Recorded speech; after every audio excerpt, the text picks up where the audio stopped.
Greetings and welcome to the Disciples of Revan. I'm your host, Lord Guys, and my co-host, Lord Travius. Say hello, Travius. Hello, Travius. So, Season 2, Episode 3. What'd you think? I thought it was really good. I think this is the one that we've been waiting for. Well, at least progressing the plot-wise. Because, I mean, let's face it, the first two were good, but they didn't really progress it so much as they were just kind of like, he's journeying, right? Now this one really opened it up quite a bit. Well, I had to find information, and I thought one was pretty sweet. I mean, they spent a lot of money on that, and it was a full-length episode, unlike these half-hour episodes. Well, yeah, that's true. And don't get me wrong, I really liked the first one. And Cod Vance was cool. I like that. Cod Vance, yeah, I really like that. But this one, wow, I mean, geez, you're starting from basically, and that's what I said last review, is like just where we're leaving off. He was with the Frog Lady, and they were coming to Trask. Had a little problem entering the atmosphere there. Yeah, I think we predicted this episode pretty quickly. Pretty easily. Yeah.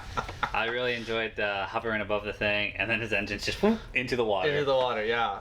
The cool little retrofitted walker that brought him out, that was really neat. I like how they adding all these little things into it. A city of Mon Calamari in Quarren, that was pretty cool. Fishing village. I was glad to see a fishing village. I remember that from Old Republic. I'm just like, oh, Travis, if he ever makes it to this level, it's gonna love it. What planet was that on? Oh, I don't remember. It's been so long.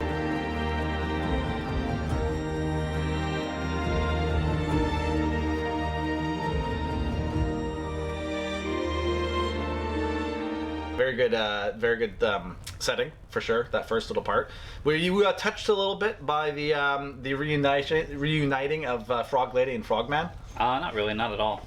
No, they were.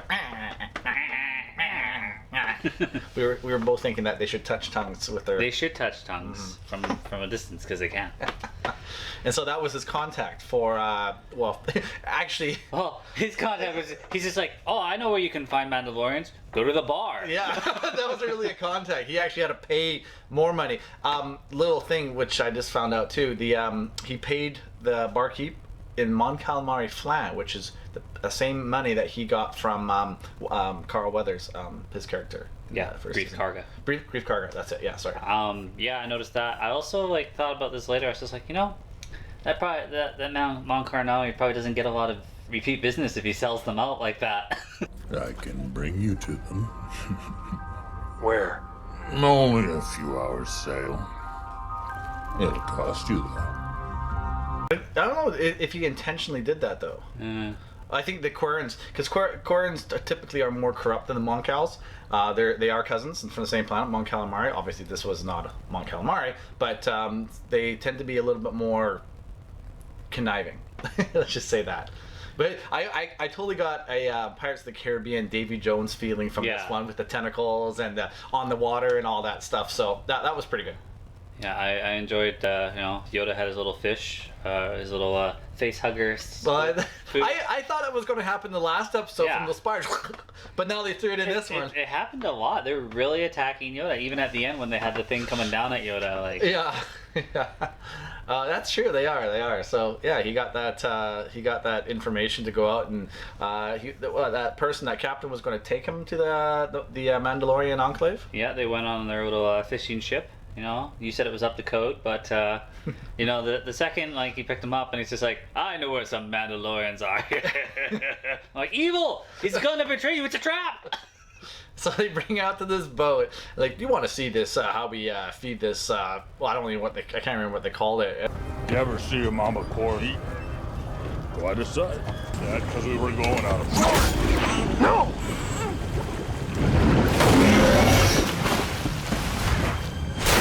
Mando has to jump on down, get in the water, gets caged in there, and they're all trying to stab him. They're like, we're here for your armor. Guys, it's gonna be a pain in the ass to get him out. It's gonna be heavy. Pressing right to the bottom. Yeah. But luckily he was saved, wasn't he? Yep, by some true Mandalorians. Are they true Mandalorians? Yeah, that's what I think the episode finally vindicated our argument about the Mandalorian and their helmets. Yeah, and it actually made it pretty interesting too, because it's just Like, I knew from Clone Wars that they all took their helmets off and that wasn't a thing, and then here's this show telling us it's a thing, and there's a reason behind it. Well, I think I even said that, was that there's different factions of Mandalorians, and whether or not, like, well, they've alluded to that he's a child of the Watch, which we're assuming Death Watch. This armor has been in my family for 3 generations. You do not cover your face. You are not Mandalorian. He's one of them.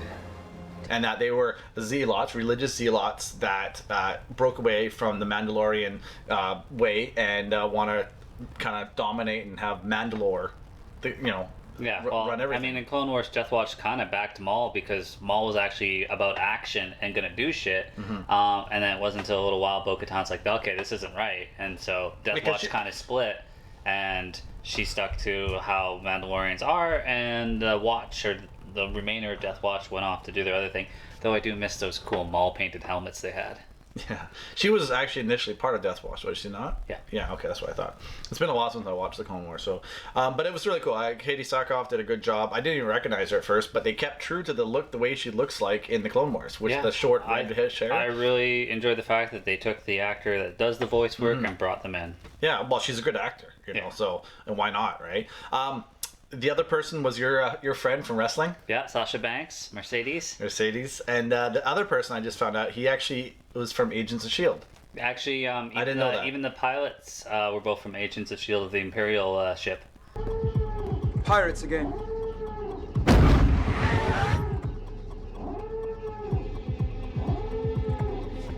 Guard that hall.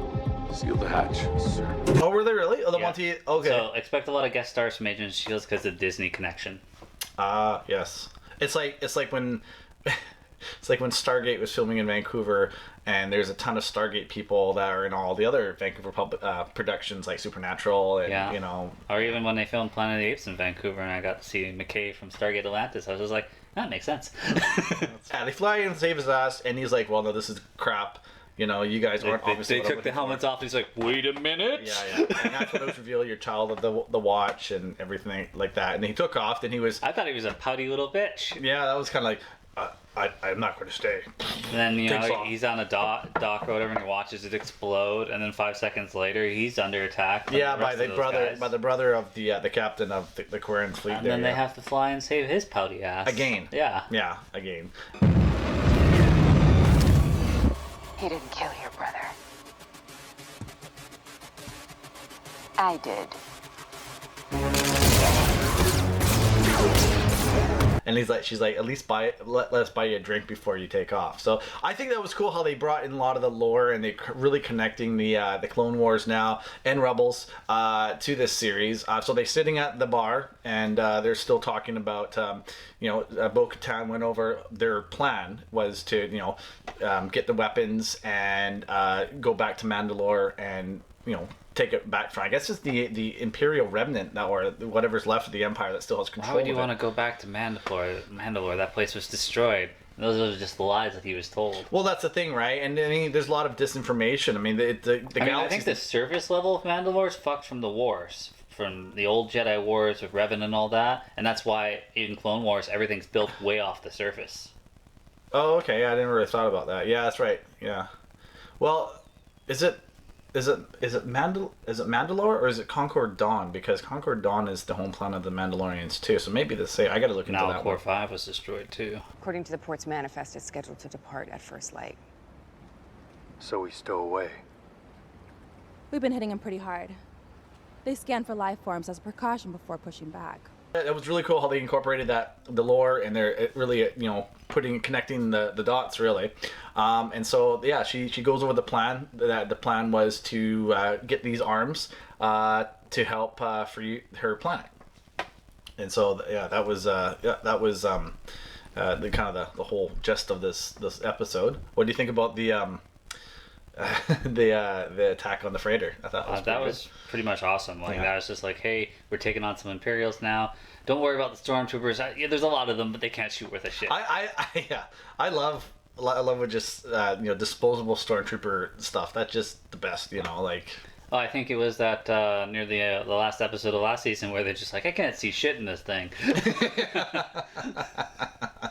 Yeah, that was good. That was good. And here you got Mandos with their helmets and they can go infrared and everything. Infrared, yeah. You're like, Empire cheaped out on their helmets. Well, it's millions of troopers, right? Yeah. So, yeah. But yeah, the attack was good, and they finally get to the cargo control area, and the captain there, who's he was from something too, I read.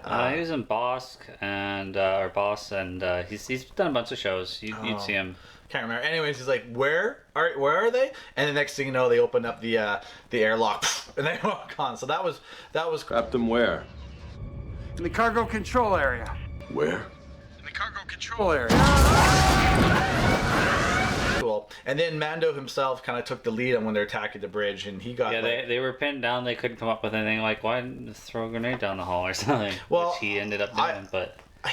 You know what I'm thinking, that he's got the Beskar armor, but they may not, because he took a lot of hits. His armor is far superior to theirs. Yeah, like, yeah. you look at theirs, and even comparably, like their armor is the same as Boba Fett's, where his is Beskar, and it is like maybe they've got a thin layer of Beskar in theirs or something. Yeah, that's interesting though, because that's decked out. But you got to think it's got to be freaking heavy as hell too. I still miss his red tinge. Yeah, that's right. Yeah. That was from the first few episodes of last season, wasn't it? Yeah. Yeah. But yeah, they took it over, and then before they actually took the bridge, though, we had our little. Yeah, the commander gets a call from Moff Gideon. Gideon, yeah. And he's just like, "Well, how much of the ship you lost?" "Well, everything but the bridge, really." He's like, "Well, then you know what to do." He's like, "Shit, yeah." Yeah. And I loved it because the two officers are just like, "What are we?" Yeah. Takes them out. And then he goes to take the ship down. Yeah. Long live the Empire. And then, that was typical. But you gotta for the Empire, my friend. Well, but you know what? It's kind of interesting because, like, okay, the Death Watch or Mando's part of Mandalorian, like their faction is kind of like a cult-like thing. It's almost like the Empire is becoming a kind of a cult-like thing now too, because to sacrifice like that, it is very, very cult-like. The old Empire wouldn't do that. I mean, they wouldn't. They had strength in numbers, and they wouldn't. But now, actually, it's funny how they would do it now, because they have less numbers, but they really don't want certain things falling to enemies' hands, so they have to be really conservative on how they go about their operations. And I guess Gideon is. It's sounding like that Gideon is a major player in the one of the major players left in the whatever's left of the Empire. So it'll be interesting to see and how he fits in and how he got the Darksaber, because Bo wants her Darksaber back. Mm-hmm. At the end of I think it was Clone Wars or Rebels, she had it. I think it was Rebels, because Sabine gave it to her. Yeah, and she was using that to unite the factions of the Mandalorians. Could it be that eventually the story kind of goes, we got the Mando and the Yoda thing going on. He's got to reunite him with his species or the Jedi or whatever. But could it be that the series kind of goes in a different direction, where Mando ends up helping the Mandalorians take back over Mandalore? What do you think? I think at some point, like, obviously he's going to reconcile who he is, where he's from, the kind of like occult upbringing he had, and he's going to become a true Mandalorian. And then I think at some point he's going to help them retake it. We're thinking like, oh, okay, not everything has to be high stakes and this and that, but at some point we're following a series about a Mandalorian who could eventually, help someone become Mandalore. Or become Mandalore himself. I'll let you live, but you will take me to him. You might let me live, but he won't. And there's talk of, there's 100 spin-offs, and Disney's willing to do 100 spin-offs if they can get viewership and, like, subscribers. But, like, there's talk of a Bo-Katan spin-off. There's going to be a short, like, Boba Fett miniseries. There's even talk of Ahsoka getting shit going. But, I think, I don't know if you can trust IMDb, but it says Katee Sackhoff's only in one episode this season. But it does say Sasha Banks is in 3, so maybe she meets up and helps him out a few more times. Interesting. Well, IMDb may not have all the information, but we were given at the end of this episode, another name drop, Ahsoka. You just mentioned her, and it reminded me. So do you feel that Ahsoka is going to be in the next episode? That would be the logical step.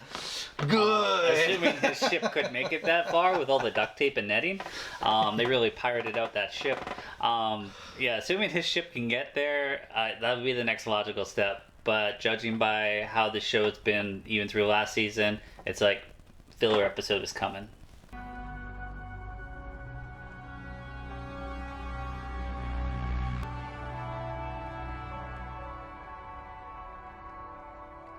So she's obviously hiding out, but I mean, she doesn't really have to be. If Ahsoka's still alive, which I guess it's true, she wouldn't really be hiding too much anymore because the Empire is gone at this point. So. Yeah, well, I mean, the fact that she said exactly where she was means that she's not on the move. So she's got a stationary place, and she obviously keeps in contact with her. Yeah, because she did help. Did you watch the new season of Clone Wars? No, I never did. Oh, you really got to, because it's really I'm sure it's it is. fantastic. I don't have the time. And you have Disney Plus. They're half-an-hour episodes. Quit complaining. But no, you see how much Ahsoka did for Mandalore in that last, because she's like, she's out of the Jedi Order at that point, and she's just like doing her own thing, and Anakin's just like, hey, like, use your help here. I gotta go deal with this, and it all takes place beautifully during Episode 3 when Anakin's falling to the dark side and she's on Mandalore. It is heart-wrenching. I did start watching that, but I really lost interest with the the underworld stuff. Yeah, the underworld stuff with Ahsoka and that and woman, two friends, and it's the sisters. You got to get to like the second or third episode of that where they involve Maul, and then it's just like bam, it just goes straight. Okay, because I mean, it was a slow burn, and I was just like, yeah, I'm not digging this one. But I mean, the first 4 were great when they dealt with Rex and his guys, but then the Ahsoka part was just like, just fight through it, buddy. Just fight through it. You'll love it.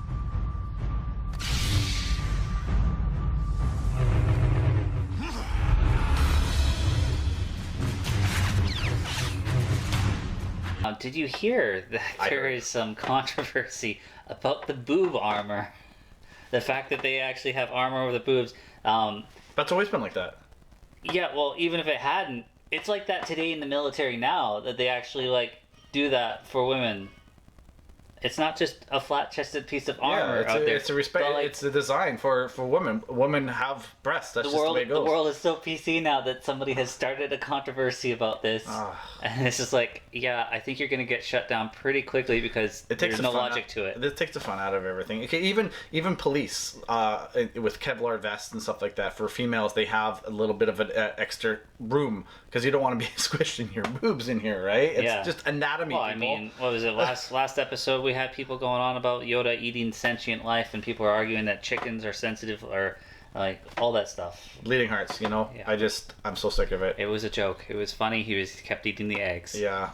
But he's a little carnival bastard. I wouldn't trust him. I can't believe someone would actually say that about the armor. That just yeah, it's mindless. Okay, kid. Feed me now. Let go. I'm starving. Must be blood. Must be fresh. But overall, what do you think of this episode? Oh, I thought, out of the 3 episodes so far this season, this one is by far the best. Again, I did like the first one. I wasn't a huge fan of the second one, but it had its place. But this one's definitely the best for me. I think it'll open up, a lot of possibilities, but it also connected some dots from the previous series, the Clone Wars and Rebels and everything like that. So I'm glad they're finally doing that. I'm interested to see how it's going to progress from here. Yeah, I was really hoping for a longer episode, especially this one where it's just like, okay, so we saved your ass here, you're upset, and then we meet up with you seconds later. It's just like, if you had a longer episode, you could have built this a little bit better. Mm-hmm. And he was really quick to jump in and help them at the end there, and how he left Baby Yoda with the frog people. Yeah, and we're watching Baby Yoda, and I don't know what the lesson was there, because he's watching, he's all excited about it hatching, and it's just like, oh, it's alive, and it's this and that, and it's just like, but he's like, don't pull me away. I was like, would he eat it? I don't know. I think what they're trying to do there is show that there's a maturity there. Maybe he wanted to be friendly with it as opposed to eating the bloody thing. But he has eaten a lot of frog things, so. Yeah. You never know. Yeah, frogs were alive. And then at the end there, you had mentioned that creature, that Moncal creature, that was that little starfish-looking thing that was going to take him out.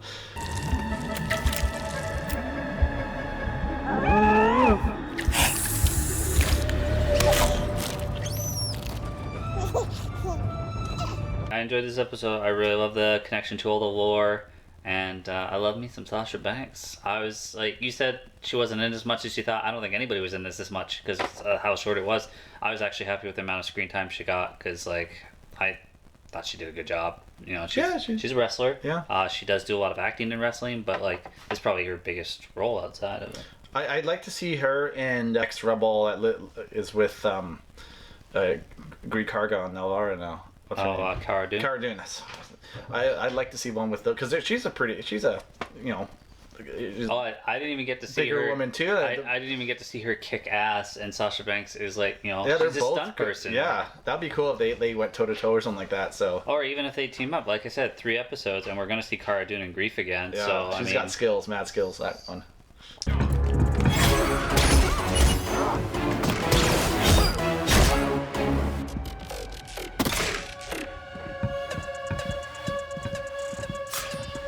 Yeah, I'm looking for some. I'm looking for that classic thing they do in movies with wrestlers, where it's just like, hey, we're gonna put some of your wrestling moves in here. Oh yeah, that's right. Do like a clothesline,